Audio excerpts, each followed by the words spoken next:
बड़े स्तर पर योजना बनाई जा रही है। रणनीति काफ़ी हद तक तैयार है और उसमें निश्चित रूप से सभी लोगों को उससे लाभ होगा। टेक्नोलॉजी और का प्रयोग करते हुए पारदर्शिता लाकर लोगों के लिए सुविधाओं में वृद्धि की जाएगी।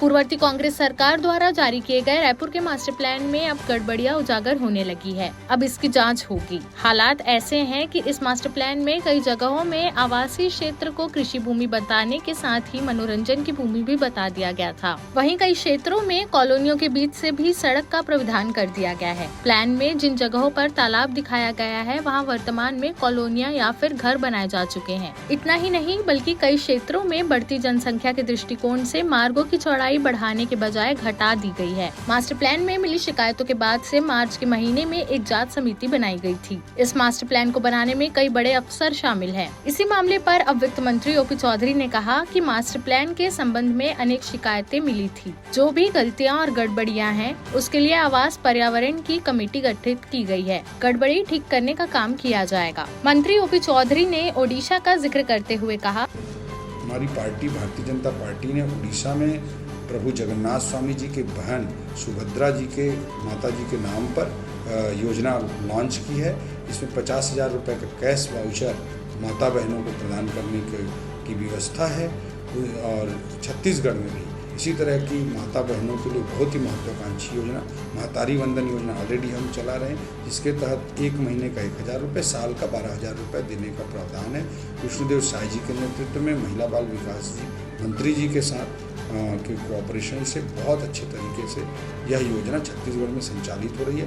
मात्र 1 महीना के भीतर सारे माताओं बहनों का फॉर्म भराकर, उनका अकाउंट नंबर लेकर, उनकी आधार सीडिंग करके ऐतिहासिक रूप से महतारी वंदन योजना को 70 लाख से अधिक माताओं बहनों के लिए लागू करने का ऐतिहासिक काम विष्णुदेव साय जी के नेतृत्व में, लक्ष्मी रजवाड़े जी के नेतृत्व में हमारी सरकार ने सुनिश्चित किया है।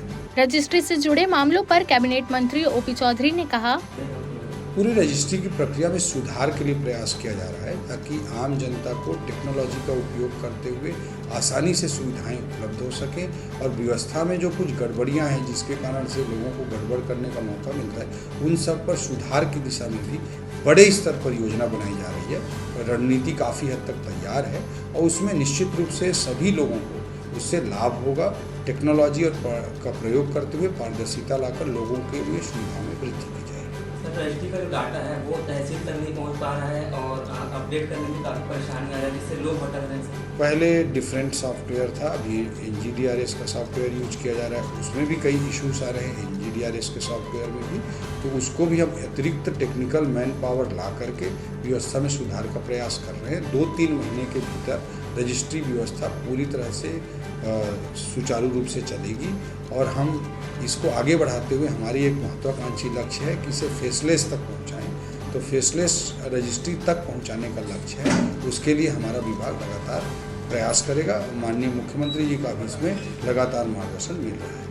प्राइवेट कंपनियों को छत्तीसगढ़ में इन्वेस्ट करने के सवाल पर ओपी चौधरी ने कहा, पिछली सरकार के समय हर जगह भ्रष्टाचार था, माफिया राज था, कोई इन्वेस्टर भी आता था उसको तरह तरह से प्रताड़ित करने का काम करते थे। उसके कारण से इन्वेस्टर्स या तो दूर से ही भाग जाते थे, आए वो भी काफ़ी प्रताड़ित हुए। मास्टर प्लान के संबंध में अनेक विषय विधानसभा में भी उठे थे और लगातार अनेक शिकायतें भी मिली। अभी मास्टर प्लान के जो भी गड़बड़ियाँ हुई हैं, डिस्क्रिपेंसीज हैं, जो भी गलतियाँ हैं, गड़बड़ियाँ हैं या किसी के द्वारा इंटेंशनली कोई गलत किया गया हो, उसके लिए एक कमेटी आवास पर्यावरण विभाग के अंतर्गत एक कमेटी उसके जांच का काम कर रही है और जो भी गलत हुए हैं